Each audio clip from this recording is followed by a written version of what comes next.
Happy Sunday, and thank you so much for joining me. You all know by now that if it is Sunday, 5 p.m., you know what that means. You get to hang out with me for about 30 minutes. If you are new to this stream and you just dropped in and said, hey, who is this chick with glasses? Allow me to introduce myself. My name is Beverly Johnson, owner of Genesys Fitness. I am a health coach, personal trainer, and group fitness instructor. So, what does that all mean to you?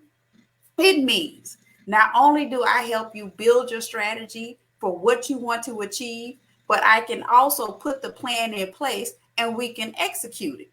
Does that mean I tell you what to do? I do. I do, but I do it all in love. I do. I do it all in love because the beauty of what I do is that I get to connect with so many amazing people. And in the last 2 years, from Argentina to Texas to California to Maryland, my world has expanded. Hey, Venus. And I am beyond grateful for all of you because never in my wildest dreams did I imagine this little kid from Mobile, Alabama, which is at the bottom of the state, would ever have a chance to share her passion for health and wellness. And I thank you all sincerely because, as the song says, there's no me without you. Don't make me pull it out. There's no me without you. Thank you so much for joining me. I hope. Hi, Jeffrey. You have a great Sunday also. So, what we're going to talk about for a little while today is nutrition. And nutrition is by far the hardest topic to discuss because we're in a space now where you have so many influencers popping up that are trying to sell you meal plans. You have people that pop up and they're going viral for creating stuff out their house and they're selling it and you don't know the nutrition about it. You can just go anywhere and people in the nutrition space, there are some people that are truly just making stuff up.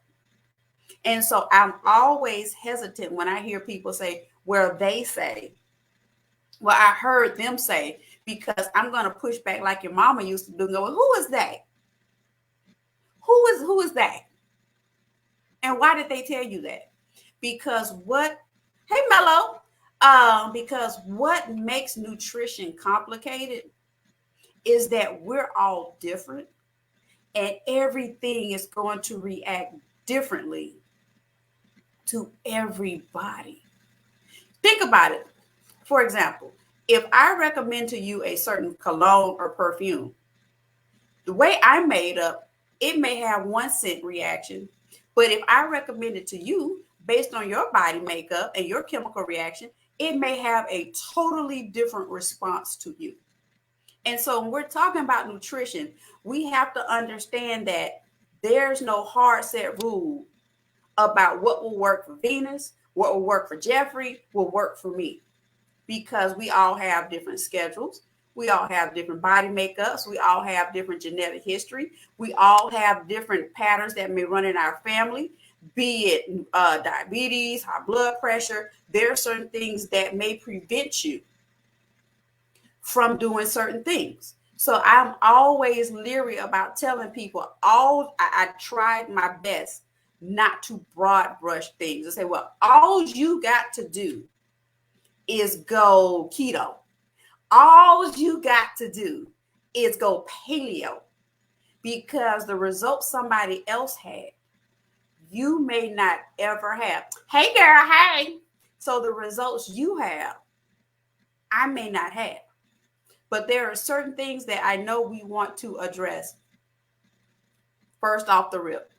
Number one, any restrictive dieting needs to be avoided. And by restrictive dieting, I don't know if it's so, oh,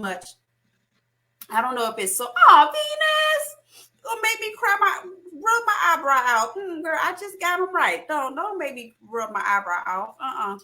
Because I will, because I get emotional. Y'all know I'm a big baby. I'll cry in a heartbeat. And next thing you know, my eyebrow gone. one thing we have to do is beware of restrictive dieting. I don't know if it's still popular now, but at one point that was like the cabbage diet, where you only ate cabbage every day. There were other diets where you just only ate a certain food group every day. Now, I don't know where you work, but just the thought of my coworker eating cabbage every day and sitting next to me, I don't want to do that. Because the thing about it is, I've had coworkers that did the cabbage diet, or they did something where you just only ate certain foods. And did they drop weight? Absolutely. It came off like that. Did they gain it all back when they stopped? Absolutely. Because when you're doing a restrictive diet, you're cutting your nutrition, such as having fruits, vegetables. You're cutting out all those things. And by just eating one food every day, you're cutting your calories down to maybe less than 1,000 calories. So yeah, you're going to drop weight faster than you cannot believe. But when you start reintroducing foods to your diet, that's when it all starts coming back. So be wary of anything that says, just the cabbage diet, just the rice diet, where you just eat rice and drink water every day. That sounds really miserable to know I'm getting ready to, hey, Toya, that I'm getting ready to wake up every day and eat cabbage or rice every day.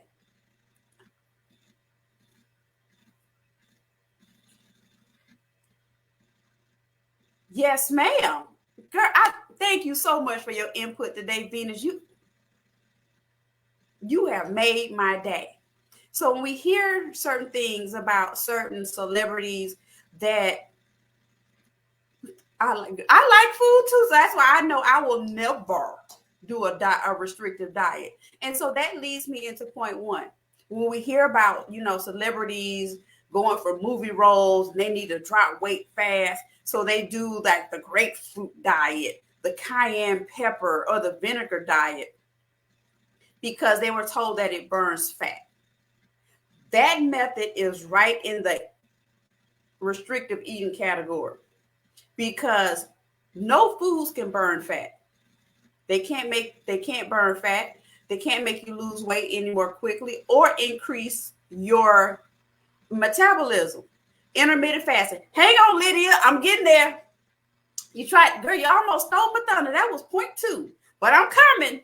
So there's no benefit of we see celebrities that had to get in a certain size dress or be a certain way. So they did the cayenne pepper diet, which I don't even want to know what that looked like because it just sounds like you just totally wreaked havoc on your gastro system, that you were unavailable for a lot throughout the day. And so things like this, we're talking about the grapefruit diet, restrictive diets, they're unsustainable. And the moment you start reintroducing food again, you're going to gain weight. So when I hear people say that, I'm just doing a cayenne pepper diet, my ear perk up because I'm like, you're going to lose weight in about 14 days. You're going to look fabulous. Maybe, maybe not. But the moment you start reintroducing foods, it's going to come back. And so the goal when we're trying to have an effective weight loss program is to prevent this boomerang thing that we'll have, where we have something coming up, you try to get snatched, try to get sexy, then that event's over and you throw everything away. Then the moment something else comes up, you try to go right back in. And what that does is that yo-yo dieting creates havoc on your body. So my goal has always been for everyone that I work with, think exactly, Ernest, you took my thunder, is consistency. Consistency is the key, regardless of what you pick. And for so many people, that is the clutch that I see a lot of people fall into, that consistency.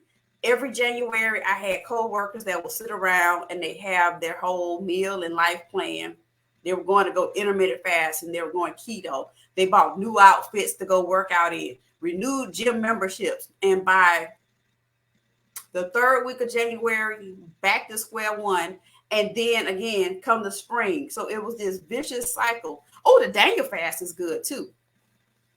So what, for those that aren't familiar with the Daniel fast refers to a section in the Bible where Daniel, I almost said Daniel and his friends, where when Daniel was held captive, he made a deal with his captors to say, I don't really want to eat what you eat, but let me eat my meals. And that meals consisted of fruits and vegetables. I almost said Daniel and his homeboys. Y'all, I need to go take a nap. I almost said Daniel and his boys. So Daniel and his friends, they were taken captive. And while they were taken captive, they said and they asked, I don't want what you're consuming. Allow us to maintain our beliefs and allow us to eat what we want to eat. And I promise you, we'll be just as strong. We'll be just as skillful. We'll be just as competent. And because they held on to their diet, they look better than everybody else. So the Daniel fast, the Daniel diet is fruits and vegetables. It's probably the first place in the Bible that we heard of folks being vegetarian. They were the first plant-based diet, folks. Daniel and his boys. So my mama just saw this and she gonna throw some oil on my forehead later on tonight because she'll probably say, I can't believe you said Daniel and them and Daniel and the boys. So she gonna put some oil right here later on tonight. But I'm good. So if you see me next week and I got a big grease spot right here, just know my mom will put some oil on my forehead with slap because she had, The next phase, going back into what Lydia just mentioned, there's this thing where they said you shouldn't eat after 7 p.m. For some people, they said you shouldn't eat after 6 p.m. I know I'm not the only one whose day does not end at 6 o'clock. I know I may not be the only one whose day doesn't end at 7 o'clock. So for me to say that I can't eat after 6 is not realistic because there are some days I'm still teaching class and the class doesn't end to 6:30. By the time I get home, give me 1 minute, Mello. By the time I get home, it's 7 o'clock. So I can't say that I can't eat after 6. I can't say that I can't eat after 7. But what I do try to do is that's when that intermittent fasting comes in and I have those windows. I have that window of when I'm going to eat. And on the days I don't get home to 7, my window may be 12 to 8. And so on a day I know I'm not going to get home late until I know I'm getting home late, I will eat a heavier meal. I'll invert my day. I'll eat a heavier meal at lunch. And then as the day progresses, when I get home, I'll eat a lighter meal. So then that way I don't have a heavy meal sitting on my stomach. So the beauty about intermittent fasting, it doesn't tell you what to eat. It just gives you the suggestion of when to eat. So the beauty of intermittent fasting is that it is highly, very flexible and you can move it to how your day goes. So when you have the flexibility of saying, well, I know I don't get home to 7 o'clock, then I probably don't want to have a super heavy meal at 7 o'clock. So instead, let me flip the day and have the heavier meal at lunch or during the day. And then by the time I get home, I'll do something else. Let me look into the military diet. Because I was in the military. Let me see.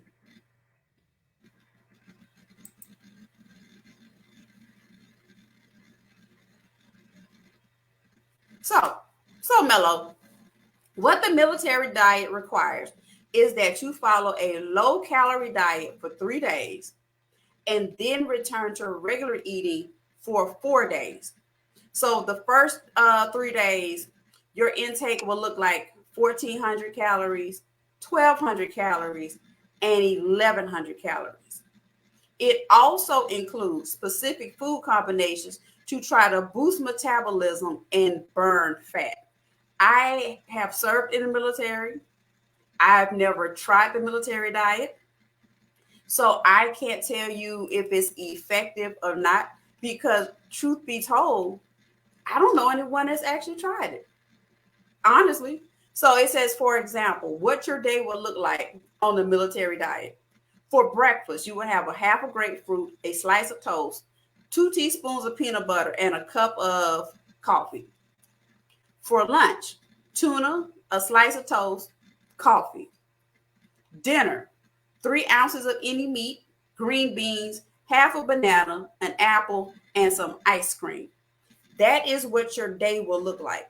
And if you follow on that day, that's about 1,100 calories. So again, I don't know anyone that has followed it.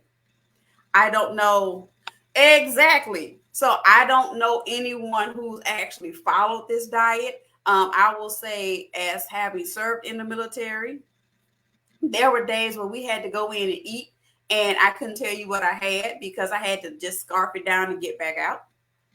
So this I cannot tell you fully because, again, most people in the military can't tell you they followed it.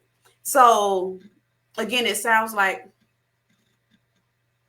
understand with the military diet, it involves restrictive calorie consumption for 3 days.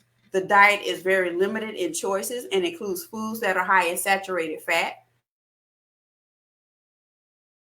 salt, and again, you may want to try it and see if it's effective for you. But I don't know a soul who has tried the military diet, even if they served. I don't know a soul who's tried it. Another thing that I've seen that's very popular, everyone speaks of following a gluten-free diet. Now, I will tell people that unless you have a specific reason to avoid gluten, it may not be beneficial to you. That means gluten-free, meaning you have celiac disease, a gluten intolerance. That means you may have to avoid proteins such as the protein found in wheat, barley, and rye. So when you're in that space, when I hear again people say, well, I'm going gluten-free, my first answer is going to be why? Why? Because then it goes back into the, well, they said, but who is they? And unless you have been diagnosed by your doctor for the condition such as celiac disease or gluten intolerance, that may not be beneficial to you, because now you're opening up yourself to a whole nother stream of having to find foods in that little bitty section at the grocery store. And it's slowly growing. That little bitty section, you walk by Walmart that's about this big, that has gluten-free products. And so unless you don't have to, I wouldn't put myself in that category, because then you're really having to figure out how you're going to cook different, how you're going to eat different. I know people that have celiac disease, and they are very focused and very intentional about what they have to pick. So if you don't have a gluten issue, this is something that I would recommend. Another one that we always hear. Wait, do I want to do that one? Yeah, I do. Another one that we always hear is that low fat or fat-free products are healthier choices. And the reason I picked this one is that I had a coworker years ago. She would eat a bowl of ice cream every night. Don't laugh at him. Don't laugh at it, y'all. She would eat a bowl of ice cream every night because the box said fat-free. And then she became concerned when she picked up 25 pounds, because in her mind, the box said fat-free. So it was a healthier choice. So every night she would get a bowl of ice cream every night, 8:30, like clockwork. She would get a bowl of ice cream and said it was fat-free. Yes, Donna. Yes, Mello. She would every night just nah. And then when she gained almost 25 pounds, She didn't understand where it came from because it said it was fat free. And so many products labeled fat free or low fat, they still contain added sugar or sodium to make up for the loss of flavor when removing or reducing fat. So in some spaces, what the fat does, it does help you feel fuller longer.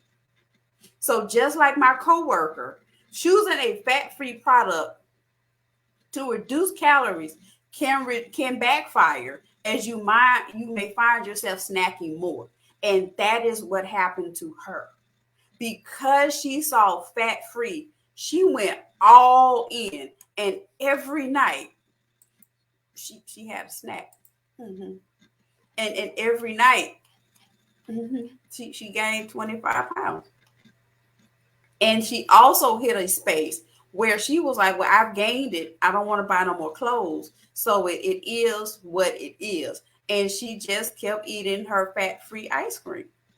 So now that we had the myths, I want to spend the last few minutes that we have together talking about facts. The number one fact, if we've talked about nothing else, I want you to know that there is no perfect diet for everyone. What I have found in my journey is that intermittent fasting works best for me because I can carve out my day. There are certain foods I'm just not going to eat. I have tried Brussels sprouts. I don't like Brussels sprouts. We just don't get along. I have tried my best to like Brussels sprouts. We just don't get along. So why would you force yourself to eat something you don't like? So the best diet is one that works for you and one that you can stick with in the long term. So if you're going to introduce new foods, I will tell anybody, don't do what I did. When I decided to go real full in with this health thing, I went, okay, I'm going to try that. I'm going to try it again. I went full in. I cleaned out my pantry. I went to Publix and I bought all this food I had never heard of. I bought all this food that was, I just went all in. I went in and found out that most of that stuff I didn't like. But because I threw away my other food, I had to eat it. Don't do that. Do not do what I did. Don't do it, Beverly, where I was like, man, I really don't like this. But you threw all your other food out. So now you kind of stuck with this. So the diet that will work for you is one that you enjoy with foods that you enjoy. I will revisit the Brussels sprouts and try it with butter and onions. I found out that I love asparagus. Oh, okra. Okay. If it's not, I'm just saying the Southern in me with okra, if it's not fried with some hot sauce on top, I'm probably not eating it. Nope. I do not like boiled okra. Or if in the South, boiled okra. It just looks slimy. It just don't look inviting. Now, if it is fried up with some hot sauce on it, I'm going to eat it all. I am. But if it's boiled and it's sitting there looking all slimy, probably not. But that is something that I know about myself. The same way with yogurt. I found out that I like Greek yogurt better than the regular yogurt because Greek yogurt is a probiotic, which means it helps flush some life out. Season it with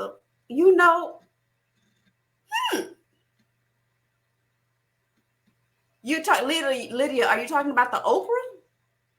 Because I'm still team fried up hard with hot sauce with the catfish with the hot sauce. Mm-hmm. Fried catfish with the hot sauce. Mm-hmm. I'll take that for 200, Alex. Another thing. Sharon said, yes, hot sauce. Hot sauce is life in the South. I can't speak to no other region of the country, but in the South, hot sauce is life. Mm-hmm. The veggies that you don't like. Thank you for that. Good. Thank you for setting me up to point two. Y'all are on it. I appreciate y'all. Nutrition fact: eating vegetables will improve your health. See conversation earlier talking about Daniel and them being held captive and they pursued the Daniel diet. They are rich in vitamins, minerals, fiber, antioxidants, and things that your body really needs. Eating vegetables every day is associated with improved health and a risk of disease. A lot of people ask over the years, what was my secret to sustaining my weight loss? And I'll tell anybody, it was diets. My diet consists of more fruit, a lot of vegetables, and for me, I don't eat pork.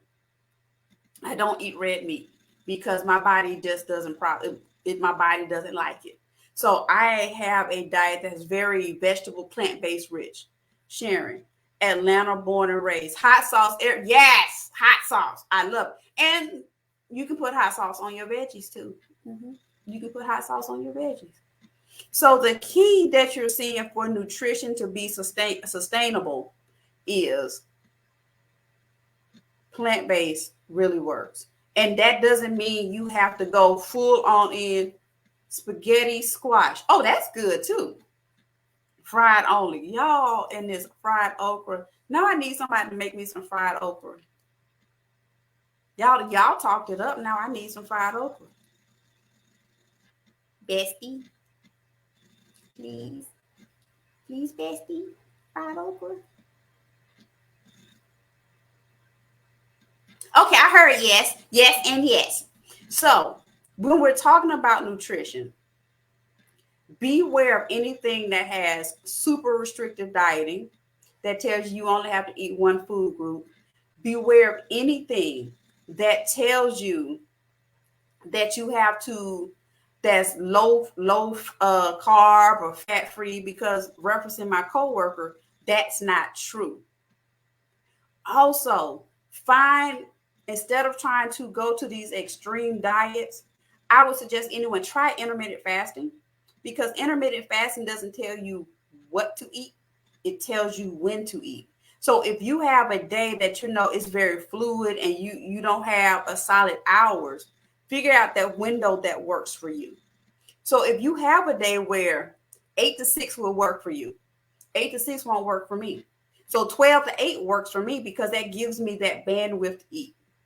So with intermittent fasting, again, it doesn't give you food groups. It's not diet restrictive. It doesn't tell you that you got to buy all these foods, but rather it encourages you to take control of how you want to eat. Now, one caveat to intermittent fasting, that does not mean you don't monitor what you eat.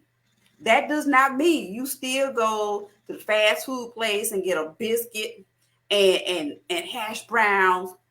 Then you turn around and for lunch you eating fried okra and catfish. Then for dinner you turn around and have fat-free ice cream and everything else. And then you go and get the frappe latte chino. It doesn't mean that. You still have to monitor your intake. It doesn't give you carte blanche to still overdo your caloric intake. And that is something that I've seen people misinterpret with the intermittent diet. Is this that they figure, well, I'm not supposed to eat between a certain hour and nothing changes.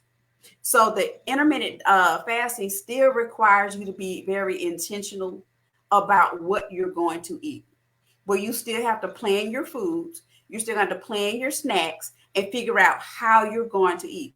Because for some people, the whole thing about smaller meals throughout the day may not work for you. Whether, I know people say, well, I eat up to 6 meals a day. There is no way in this earth that I can eat 6 meals a day. No way. And so don't put a pressure on yourself to do something that doesn't work for you. Lydia, meal prep in small moderations. That's it. That's it. So when you see people that say, you know what, I eat 6 meals a day, I eat my 3 meals and I have my snacks, that may not work for you, because you may end up overeating and then wondering why the intermittent fasting is not working. That may not work for you. So on my typical day, I kind of eat when I'm hungry. In the mornings, I have my coffee, I have a small breakfast, and that's it. Hey, girl, hey, that's it. Part of what I had to do is unlearn what breakfast looks like for me. Because again, I'm in the South. So if you're in the South, you know your breakfast would be eggs, biscuits, bacon or sausage, grits, home fries. It may be a bigger meal. And so if you're used to doing that, it almost, you have to deconstruct that and figure out what breakfast will look like for you. So a breakfast doesn't always have to be big. It doesn't have to be huge. It's breaking the fast. But again, if you're not hungry when you roll out of bed, that's fine too. There's no hard and fast rule that says you must eat breakfast, because my bestie does not eat breakfast, and she moves her meals down throughout the day because that's what works for her. So your model of healthy living, your model of success will look different based on you and your needs. All I know is if I don't have coffee by a certain time, everybody about to get these hands, because these hands are then ready to eat for everybody. So I need my caffeine. Mhm. I need my caffeine. So these hands become ready to eat for everybody. So let me have my coffee and be great. But that is something that I work well with. So to circle back, the best diet is one that will work for you. The best nutrition is the one that you will find the most success in, but it comes down to moderation. It'll come down to portion control and finding the foods that you like to eat. Now, next week, I won't be here. I am doing an interview next week with somebody else on their platform. So if you are on Instagram, follow me on Instagram on I'm gonna put it in the comments. IG, I'm Beverly Johnson. I will be in a conversation with someone else on their platform. So if you are on Instagram, we're going on Instagram live for about 30 minutes with the amazing Tyra. So if you are over there, catch me over there next week, because that's where I'll be. Thank y'all so much. Have a great day. And as I alluded to earlier, there's no me without you. Thank you for your comments. Thank you for your interaction. I am truly just grateful and overwhelmed by the level of support you all have shown me in these last 18 months. Thank y'all so much. Now you know I'll cry in a heartbeat and I rub my eyebrow off. So I'm gonna stop talking. I'm gonna say less. Have a great weekend, and I will see you next week on IG at 5 o'clock. Let me see. At 5 o'clock. So we will be on IG on 5 o'clock. So if you follow me on IG, we'll be over there hanging out for about 30 minutes. I'll see y'all next week. Be blessed, y'all.